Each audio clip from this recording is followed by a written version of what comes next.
तो चलिए आज 14 14 क्वेश्चन है हमें सॉल्व करना है chapter number 5 which is a part 2 of this chapter.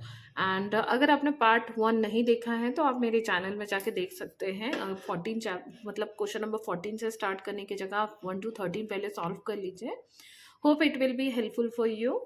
And चलिए क्वेश्चन नंबर 14 से स्टार्ट करते हैं। Who has popularise the famous slogan, किसने ये पहला स्लोगन डाला था, इनकलाब जिंदाबाद। तो हैव नो डाउट इसका सही आंसर है भगत सिंह, लेकिन ऑप्शन में राजगुरु है, चंद्रशेखर आज़ाद है एंड बतुनकेश्वर दत्त है। तो इसका सही आंसर होगा option number A, Bhagat Singh. Okay, let's do the question number 15। Question number 15 में बोला है Bal Gangadhar Tilak started a newspaper in which he criticized the policies of the British government. What was the name of the newspaper? तो बाल गंगाधर तिलक ने एक newspaper introduce किया था जिसमें वो ब्रिटिश पॉलिसीज़ के बारे में लोगों को बताते थे और उसे क्रिटिसाइज करते थे। तो उस न्यूज़पेपर का नाम क्या था? द हिंदू, इंडियन मिरर और सुधारक और केसरी। तो इसका सही आंसर है केसरी। चलिए क्वेश्चन नंबर 16 देखते हैं। The first session of the Indian National Congress was held in. तो इंडियन नेशनल कांग्रेस का फर्स्ट सेशन कब हुआ था, कहाँ हुआ था? सॉरी, बॉम्बे में, कलकत्ता में, गुजरात में और दिल्ली में। तो इसका सही आंसर है बॉम्बे में। तो first session Indian National Congress का बॉम्बे में हुआ था। Let's do the question number 17। The British government use dash to prevent coming together of Hindus and Muslim.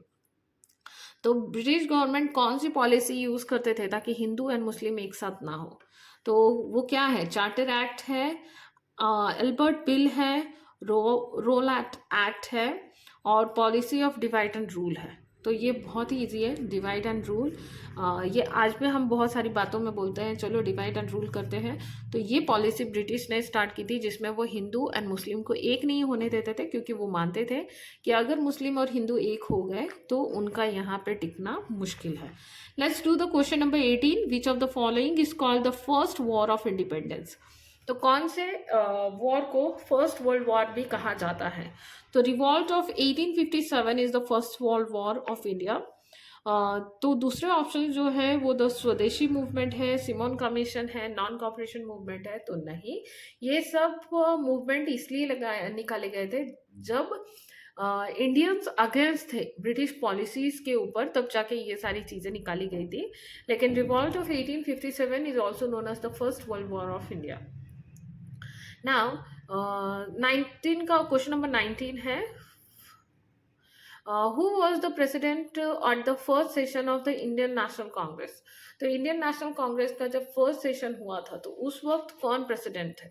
तो उसका सही ऑप्शन है WC बनर्जी, क्योंकि इसके अलावा दूसरे ऑप्शन है दादा भाई नौरोजी, गोपाल कृष्ण गोखले एंड बदरुद्दीन तैयब जी। तो इसका सही आंसर है WC बनर्जी। तो चलिए क्वेश्चन नंबर 20 में पूछा है the Muslim league was formed in. तो मुस्लिम लीग जो है वो जस्ट बांग्लादेश के डिवीजन के बाद निकला था। तो उसका सही ऑप्शन है ऑप्शन नंबर डी, 1906।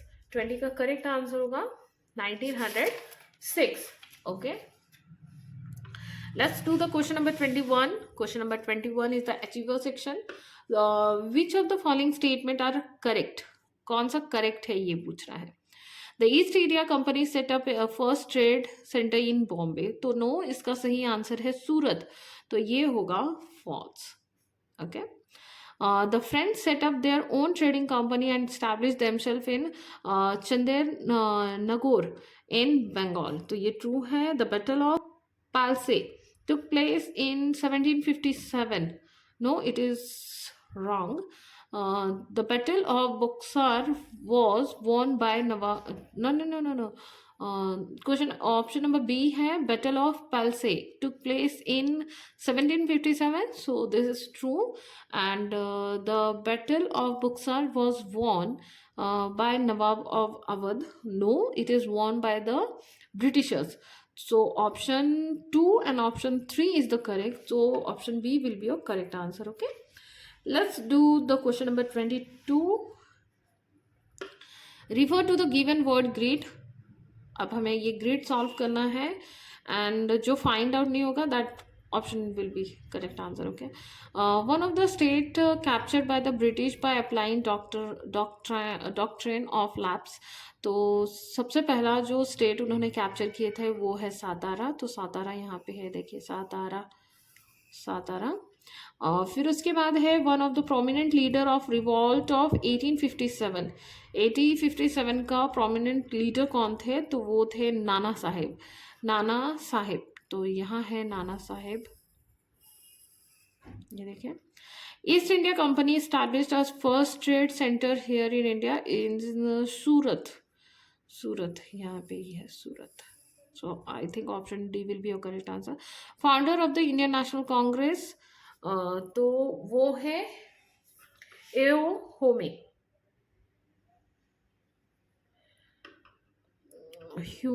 हुमे हुमे। तो इसका ये होगा बिकॉज यहाँ पे नहीं है। Let's do the question number 23.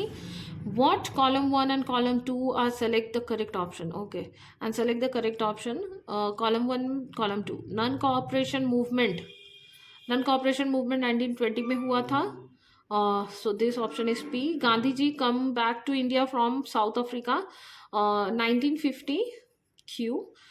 Jallianwala Bagh massacre. तो जलियनवाला बाग मसकर हुआ था 1990 में। And partition of Bengal in 1905। RS, PQRS। तो इसका सही आंसर होगा P का होगा 4, P का होगा 4, Q का होगा 1, Q का होगा 1, R का होगा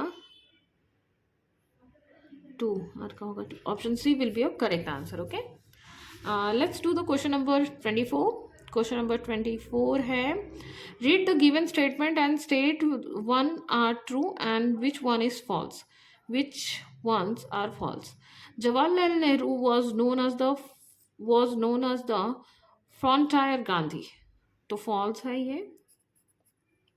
बाल Gangadhar Tilak quoted you give me blood and I will give you freedom। तो इसका आंसर भी फॉल्स है बिकॉज वो सुभाष चंद्र बोस, नेताजी सुभाष चंद्र बोस ने कहा था the revolutionaries believed that the British could be driven away by the Indian revolution। True। During a demonstration in Dandi March, Lala Lajpat Rai was hit badly on his head and later died due to the injuries। This is true। Option 4 है during a demonstration in Dandi march Lala Lajpat Rai was hit badly on his head and later died due to his injury. तो ये false है। उन्हें चोट लग गई थी और वो उसकी इंजरीज की वजह से मरे थे। It's right but not because of the demonstration in the Dandi march. Okay, तो option A will be your correct answer. Let's do the last question, question number 25। तो यहाँ पे दिखाया जा रहा है सिमन गो बैक। तो what led to the demonstration shows in the picture Simon go back. तो 1928 में सिमन कमीशन बैठाई गई थी और उसमें कोई भी एक इंडियन कमीशन में इंडियन मेंबर नहीं अपॉइंट किया गया था, जिसकी वजह से ये पॉलिसी के बहुत निराश थे इंडियंस और उन्होंने सिमन गो बैक का नारा लगाया था। तो introduction of salt law by sir John Simon. Indian goods were being replaced by British good। No Indian was made a member of the Simon Commission और जलियनवाला बाग मसकर। तो option C will be your correct answer because मैंने starting में ही आपको ये थोड़ा demonstrate कर दिया था किस वजह से सिमन गो बैक का नारा लगा था इन 1928 में। तो चलिए, होप सो आपको ये समझ में आया होगा। If you facing any doubt do comment me in the comment section. Soon I am going to start your school syllabus. तो फिर आप मुझे ये बता दीजिएगा कि कौन से चैप्टर से स्टार्ट करूँ, कौन सा सब्जेक्ट से स्टार्ट करूँ। एंड अपने फ्रेंड्स के साथ शेयर कीजिए। चैनल बनाए हैं तो चैनल को सब्सक्राइब कीजिए। तब तक के लिए स्टे ट्यून एंड बाय।